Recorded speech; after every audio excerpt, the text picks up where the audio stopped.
Good afternoon, everybody. Sarah Batchelor here, teacher in Alberta, and had a little bit of technical difficulty, but I think that's sort of been the theme of my weekend. I've got this beautiful new MacBook, and I'm loving it. Provided by my school board. We're a Mac school division, but my old one was 5 years old, and so they took it back, and they're going to put it in a cart for kids to use, and then we get newer devices, which is good because I do a lot of video editing and sort of things. So a faster MacBook, which I haven't had a chance to fill up all the memory on, is a gift. The problem is all of my software, OBS, all those things I typically use, I now need administrative passwords to add it on. So I've been spending this weekend just kind of trying to figure out, okay, how can I still do what I committed to doing? And yet here we are. So if you had a chance to check out the live stream we did yesterday from the Town Hall on Education here in Airdrie, or if you got to attend in person, you will notice that not everybody that we expected to attended. The invitations went out weeks and weeks and weeks ago, and we actually weren't sure Peter Guthrie was coming until he physically showed up. He hadn't said no, so we were just like, okay, well, he's on the agenda. But Angela Pitt didn't show up, and she did send an email, and so I thought I would start by reading you that email, and then I was going to kind of share my response with you because, well, I have a response. She's got some misconceptions about what we had planned. Well, not what we, because I wasn't part of the organization. I was simply there as a interested citizen who happened to be able to do live streaming. So I'm looking it up here. I'm like, I have everything ready to go. I can start my stream on time. The universe says, no, you must forget something. So anyways, let me pull this up. So I will read the email that she wrote to our organizer, Michael Brad Swan. And I'm going to read off my phone because I didn't print it off. So I apologize for it's been a week. That first week in January back legit is just like a whole month in and of itself, isn't it? For those of you well, I don't even think it's just a teacher thing. I think January is long. All right, so here we are. Dear Michael, it has come to my attention that the event being promoted, as an, in quotations, education town hall, is part of a province-wide activist campaign called For the Love of Public Education, Day in Action, organized by the advocacy groups such as Public Interest Alberta and Support Our Students Alberta. The promotional material clearly states that the purpose is to keep, and in quotations again, keep the momentum going to protect public education from current government actions, end quotations, and includes petitions and activist messaging about privatization and the use of the notwithstanding clause. This is not a neutral information session. It is an organized activist event, and I believe it is important to be transparent about that. As MLA of Airdrie East, my focus remains on constructive solutions to address the real challenges facing our education system. I have worked hard to secure additional classroom spaces for our growing community. While we are not fully there yet, significant process is underway. So then she gives us some ideas here. 6 new schools have been approved for Airdrie across Rocky View Schools, Calgary Catholic, and Francophone boards. Now I have to switch to my next image. Sorry, guys. And another update. And my kid's YouTube decides to check in. Dude, what is my kid watching? Oh, soccer. Okay, sorry. Second page of Angela Pitt's email. This is terrible today. All right, 6 new schools. We said that. Okay, additional portables are being deployed to alleviate immediate pressures while permanent infrastructure is built. These investments represent a major step forward for families in Airdrie and demonstrate our commitment to strengthening education, or public education. She used the word public, to strengthening public education. Given what I believe the intentions of this event are, I will not be attending. My priority is to continue working on tangible solutions that benefit students and families, rather than participating in events focused on political activism. Signed, Angela Pitt. All right. I'll just read my response, and I'll try to do it without any extra comments because and when I'm done this, I'm going to hit send. It's copied and pasted into my email, ready to go. So, hi, Angela. Thank you for taking the time to write to Michael about the reasons for your non-attendance today at the Airdrie Education Town Hall, and for outlining and updating updates you believe are underway for our city, or for Airdrie. For the sake of accuracy and transparency, I would like to clarify several points regarding the Airdrie Education Town Hall as a number of statements in your message do not align with how the event was organized, conducted, or experienced by attendees. 1. This was a locally organized community town hall, and government participation was explicitly welcomed and included. The purpose of the town hall was to hear from local families, educators, trustees, and students about what is happening in classrooms right now in Airdrie and surrounding communities, and to ask elected officials about plans, timelines, and concrete next steps, which is what happened. Both you and MLA Peter Guthrie were invited to attend and participate. MLA Guthrie did attend, listened to concerns raised by community members, and answered questions during both the MLA presentation segment and the open Q&A.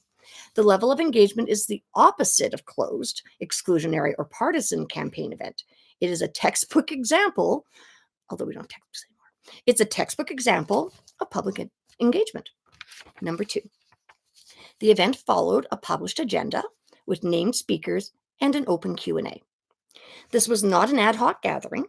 The town hall followed a clearly defined, publicly shared agenda that included multiple perspectives and dedicated time for elected officials and public questions. We started with a welcome and land acknowledgement by Michael Radzwan, who was the organizer, school board trustee presentation. Then we had a former teacher perspective from Daniel Nellis. Then we had a student view on education from a student from the Catholic system, Noon Lee. She did a really good job. Then we had MLA presentations assigned to you, but you didn't come, and Peter Guthrie. Then we had audience Q&A in person and submitted by email, and we had the option from the chat, but nobody threw anything in the chat in live. And then we had closing remarks and next steps. The structure reflects a community forum designed for dialogue, not an activist rally or campaign event. 3. No representatives of the organizations you referenced were involved or presented at this, and it was actively verified. So you referenced Public Interest Alberta and Support Our Students Alberta in your message. To be clear, these organizations were not involved in organizing, planning, or facilitating the town hall. No speakers represented these organizations. No materials from these organizations were distributed or even available. Importantly, this was not assumed. During this event, the organizers explicitly asked attendees for a show of hands to identify whether anyone present was a member or represented either Public Interest Alberta or Support Our Students Alberta. No hands were raised. You can check my live stream. The method of verification may seem arbitrary, but it's not, because you guys use it as your own standard. So the method of verification is not arbitrary. It mirrors the same hand-polling approach used at the Alberta Next panels. Remember, after every time you guys talked about blah, blah, blah, blah, blah, and then you'd say, hey, can we have a support? Right? This is a non-binding show of hands feedback, and it's been treated sufficiently credible to inform policy decision by you. If hand-polling is considered an acceptable mechanism to gauge public input at a provincial level, it is reasonable and consistent to use it to verify attendance claims at a local community forum. On that basis, it is accurate to suggest that this town hall was organized by or attended by representatives by the group you named. Nope, that's not an accurate assessment. They weren't there. Michael doesn't belong to either of those groups, and he's the main organizer. And then it's just a bunch of parents. All right, number 4. The organizers you referenced as public education advocacy groups and are explicit, the organizations you referenced are public education advocacy groups and are explicit about being nonpartisan. So even if they were involved, that's part of their mandate, right? That their description. While they were not involved in this event, it is important to clarify that the organizations you referenced publicly describe themselves as a nonpartisan and focused on public education and public interest issues. Agreeing or disagreeing with their messaging is entirely fair. However, implying that their mere existence or a coinciding date renders a local town hall illegitimate or not neutral misrepresents how community advocacy functions in democracy run. Families are allowed to organize, to ask questions, and petition their government about public services that affect their children, which is what we were doing. Number 5, being held on the same day as the province-wide Day of Action does not negate the event's local purpose. A day of action simply means that multiple communities are going to choose the same date to hold events. That's all it is. It's like if it was National Chocolate Day and we all decide to eat chocolate. There's not like one major chocolate group that's like secretly organizing as all eating chocolate. We're just sticking chocolate in our face because it's chocolate day. So today, on this day, we're talking about education. All right. A day in action simply means that multiple communities choose the same date to hold events. That coordination does not redefine the purpose or content of each individual gathering, nor does it prevent elected officials from attending or engaging. In Airdrie, the focus was squarely on local capacity pressures, student needs, staffing realities, and I wish you'd been there. I learned something. I'm a staff member. I learned some things too. The timelines for real space relief, which was also incredibly enlightening for me. I needed that information. The date did not determine the agenda. Community needs did. Number 6. We're almost done. There's only one more point after this. Approved. And I'm quoting you. Approved does not mean built. And modular portables are not the same as permanent capacity. Families appreciate your progress towards new schools and modular classroom approvals. However, parents and educators are living the gap between announcements and actual occupancy dates. Rocky View Schools has publicly outlined that modular approvals are often, Rocky View School publicly outlined that modular approvals often outline future installation and occupancy timelines, underscoring why families are still asking urgent questions about immediate pressures. I know you've said they're coming, but when? Similarly, reference to approved schools reflect planning and commitment stages that still precede construction, staffing, and opening. The gap between commitment and a lived reality is precisely why community members continue to seek clarity and accountability. And if you required clarity and accountability on that because you don't seem to know the difference, you should have been there yesterday because now I do. And I've seen the timelines. I've seen which ones you've committed to, which ones are in planning, which ones are. It was all there without any of my yippee yapping. It was just the guy going, this is all this is. It was simply factually presented. So if this is information that you don't have, Angela, and why you keep saying, maybe you should have been there. So 7, about the organizer, Michael Radswan. Really great guy. So Michael Radswan is a local parent, and he's involved in community structures, including service on school boards, or school councils, pardon me. For example, he was the vice chair of a Airdrie Middle School Council. That background is consistent with what this event was, local community members advocating for adequate public school capacity and supports for their kids. He doesn't belong to either of the groups you've mentioned. He is not politically aligned as, anybody important in one of these parties or anything else. He's simply a dad with kids who's involved in the local school system as a school board, or not school board, I keep saying that, sorry, parent council member, a leadership position, but thank you very much, Michael, for doing that because we need that. He's not who you're trying to make him out to be. If he'd come and shook his hand, you would have seen him. He's a very humble, meek, delightful young man. Well, younger than me, I think. So, in closing, if the concern is transparency, then we agree. And accuracy matters. So, we can plainly state, yes, this town hall supports public education and includes advocacy. Yes, attendees may choose to share concerns and questions and engage in civic action. And yes, elected officials were explicitly invited and actually participated. Just not you. Respectfully characterizing engaged parents, educators, and students as political activists for asking about overcrowding, staffing, supports, and timelines does not reduce polarization, it increases it. These are real local concerns, and they deserve to be met with dialogue rather than dismissal. We remain open to constructive engagement and would welcome continued participation focused on addressing the very real pressures facing students and families in our region. Signed me, Sarah Batchelor. So,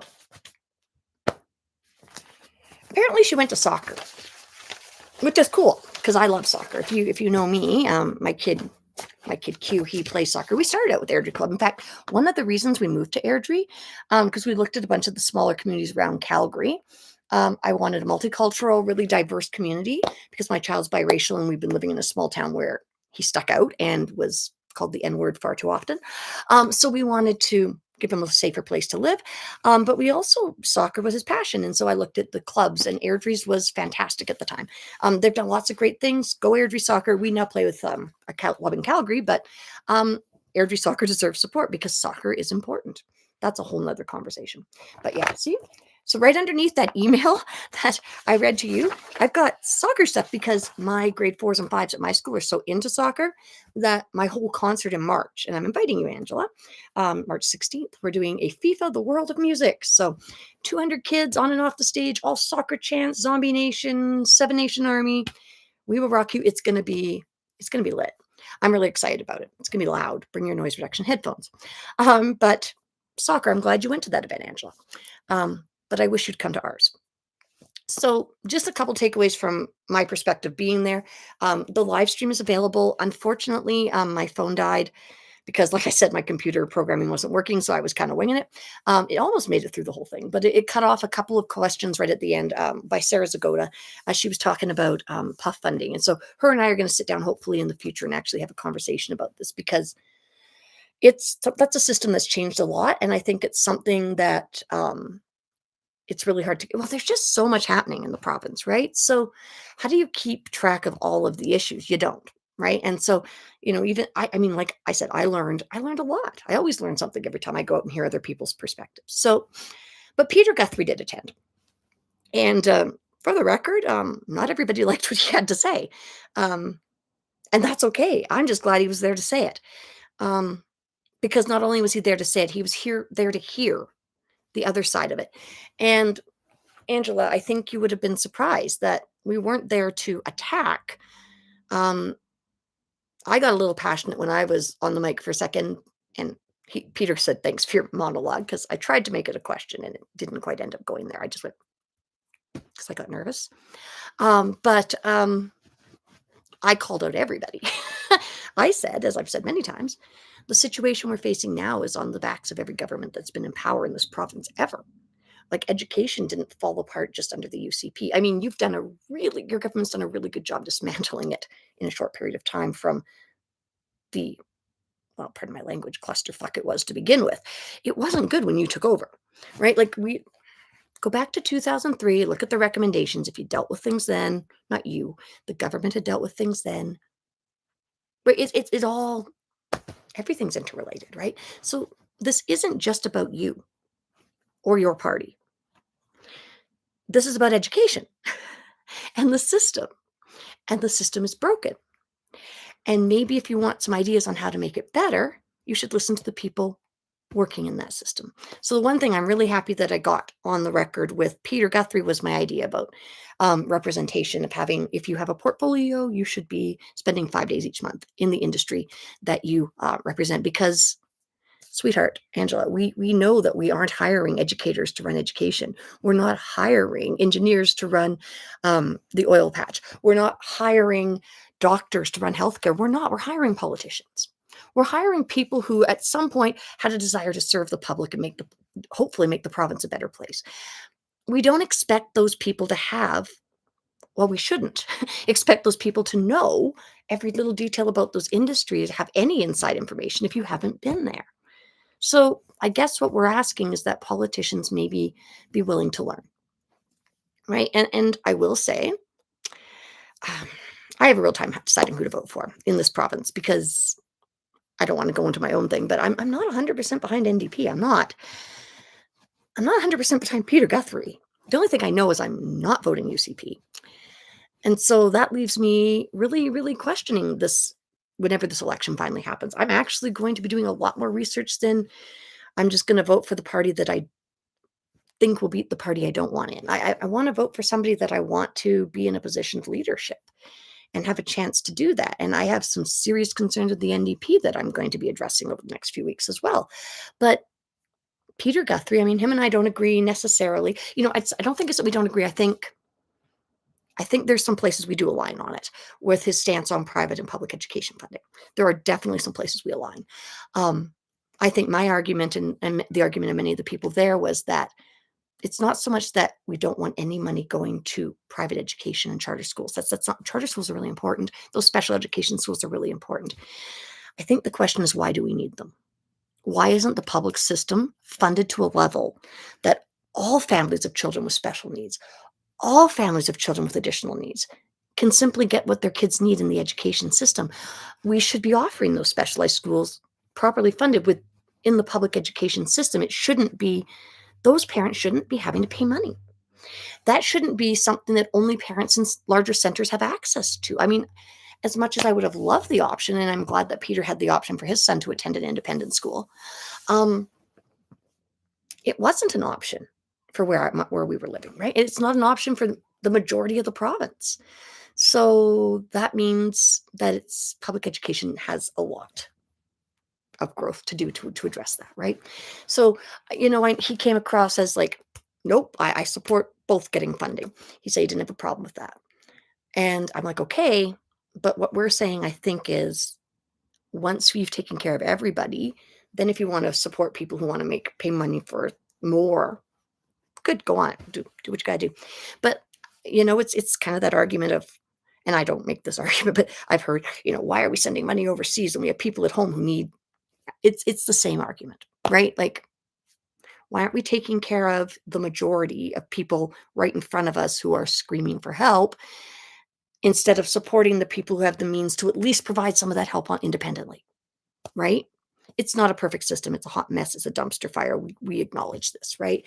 Um, I would like to talk to Peter Guthrie individually because one of the things I didn't bring up and I'd like to talk about is sustainable systems because I don't think our governments are looking at that. And with a new party being formed, what better time than to mention to them, some possibilities for change, because they're not as established and well maybe they are, I don't know, it may just be same old boys club, different label. I don't know why I'm talking with my hands so much today. I just am. I'm tired. So I was glad that Peter was there. I was glad that, what I did like? I like that he said what he said, whether we agreed with him or not. He didn't come in and sugarcoat things. He didn't come in and go, oh, teachers, we love you so much. We're going to give you everything you ever wanted, which is kind of what the NDP did that one time that Notley got elected. And then kind of didn't, but did. Right? Like, but honestly, Peter, 51,000 teachers who are deciding who to vote, and a lot of us have voted NDP by default. You've got some ground you can make up there. Just saying. Not sure you got my vote yet, but you certainly haven't not got my vote. I'd say you're the closest to getting me to vote Conservative anybody's been in my adult life. So, no, I'm excited about that. I'm excited about other ideas, other choices, other voices, right? I'm excited for the idea of, I don't know, something different. I really hope it's something different. Please, Peter, make it something different. Because, when he spoke at like 2 in the morning, so many people didn't hear him, I guess. And he said, conservatives value education, they value transparency, they value fiscal responsibility. I'm like, yeah, I value those things, right? And I like I support parties that do that. And the UCP, I'm sorry, Mrs. Pitt, you haven't. I mean, the number of backroom decisions. I learned about more of your backroom decisions at this thing. Ah, it's so sad. Why do you lack courage? Where is that courage to stand up for what you okay, maybe you do you believe in it? I was gonna say you have courage to stand up for your party, or do you? You're attending a public local soccer event. Fabulous. Good PR. You have an opportunity to sit down against the leader of the opposition of an opposition party that's gonna be running against your party. And not against, you get to sit down next to and have equal shared time to say your piece, he says his piece, and the public gets to ask you both questions, where you both get to answer in the same room, and we get to hear both sides. Why would you not do that? That is not smart politically, is it? Like, I mean, it's either that you are a coward and you're afraid to speak up, or maybe you're uninformed on your government, on your own policies enough that you feel that you can really speak from a place of knowledge, or maybe I don't even know what else. Maybe why wouldn't you come to that? Why do you double down and you're like "Hmm, dismissed? Like it's like I don't know. Peter Guthrie, I mean, I may not agree with you on everything, but you're a class act and you showed up, right? And it wasn't just about you. It wasn't. Because guess who answered just as many of the questions? The city, the school board. We even had the student weigh in on things. She was delightful. You would have loved this young lady. I mean, we want women in powerful positions and leadership positions. You should have been there to say to this young girl, I am so glad to see you here. You know, women like us who have voices, we need to share them, right? Instead, she's hearing that from me, some stupid teacher, right? Like, me trying to encourage her to have the, just no, your voice is important, because she seemed really, really nervous, poor thing. She did such a good job and you missed it, right? There was a lot of could have been said that wouldn't have been nice about your government. And the city was so classy. And the way they handled discussing, like, how the different types of schools are being built. Like, yeah, the land doesn't actually belong to us. And then the province decides which schools. And they explained what P3 schools were and how that they didn't really delve into how that's whole privatization thing on that. They just simply stated as fact. There was no political slant to it. I think you would have appreciated that. It was respectfully done. And the gentleman, Mr. Nellis, who the former teacher, and when he was talking about some of the extreme things that teachers have experienced, and people were, the audience was shocked. And one of the three things that he meant, or one of the horrible things that he mentioned, has happened to me. He talked about a woman who had a pelvic injury because she was physically assaulted during her second trimester in a different division years ago. I was attacked by a high school student. My child survived. Everything's fine. And that's not even the worst injury I've sustained on the job. Um, and I don't want to make it out like teachers are heroes and martyrs and things. I just simply facts are facts. And like I watch all this legal crap, like because I like death, murder, kill, crime documentaries. Somehow that soothes me. I don't know. If you ever watch CSI, you know what I learned from that? If your house is perfectly clean and you have matching bras and panties, you're more likely to die. So I think I'm safe for all of that. Boy, my ADHD brain's great today. But Angela, I wish you had been there. I'm so grateful to the people who did come. I do want to address that there were canvassers. They weren't in the meeting. You had to walk about another 10 feet down the hall to where they were. But they were available if you wanted to sign the petition, um, you know, for Angela to be recalled. There was no plans for them to engage with Angela in any way, shape, or form. It was simply to be present, as we always are in the different events that they attend. If you would like to sign, if you want to have a conversation, if you're unsure as to why we're even doing this, we want to talk to you, right? Um, I'm Mormon. I'm pretty open about that. I'm not knocking on your door to say, "Have you heard of Jesus Christ?" No, or "Have you heard of Angela Pitt?" It's not like that. It isn't. It's not quite the same. It's. We just want to have a conversation. Well, actually, it's kind of the same, right? Missionaries are just supposed to be there to have conversations, but I know some people don't view it that way. No, honestly, like let's just talk. What happened to polite political discourse, and why is that no longer seen as the go-to, right? Why is it assumed that we're there to attack you, right? I mean, if I sat down from you now, face to face, I would say the same things I say on my live streams. I would say the same things because I don't have a filter. But the other thing that I would do that I don't do here is this. I'd listen. Because yesterday, I listened to Peter Guthrie, who is a conservative, not my bag normally. And I went, you've got some points. And I would listen to you, and I bet you have some points. And I hate that all I've got about you is the negative. Because I know Albertans are smart, Airdrie people are great. You grew up here. I can't assume, I don't want to assume that you're a horrible person. I don't know you. It's not personal. But I don't know you. I don't know what you stand for. I don't know what you believe in. All I know is what your party says. And as an individual elected official, it's supposed to be a little bit bigger than that, isn't it? Aren't you supposed to represent us all? And I think that takes courage. And I applaud you for running for office. And I bet this really sucks being recalled, like, and all of this going on. I mean, I don't know. I'm somebody who's a people pleaser, so that would really hurt my heart. And so I hate that for you, but there's a way out that didn't have to involve all this. It's called conversation. It's called talking. It's called just sitting down and being an open human and meeting with people and learning and listening. And we're not saying you're going to agree with everything everybody you meet with. You're not. But you don't even hear us because you don't attend. And the people I talk to who have met you, the one lady, if you watch my little pre-interview that I did with someone before the town hall yesterday, she attended a meeting with you, and she said the teacher that she went with left in tears and that she left really angry.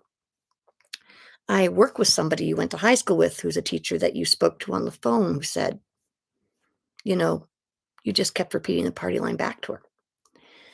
Um, Angela, it's okay to not know everything. It's okay to be wrong. It's not intelligent to double down when you are, though. If you are you open to the idea that maybe you are? Because that is one thing I did take away from Peter Guthrie yesterday. He was open to the idea that he was still learning. He had tons of information for the infrastructure because that's where he worked before, right? Infrastructure. That was his portfolio. So as far as coming into talking about education from that wealth of information that I certainly wouldn't have access to myself.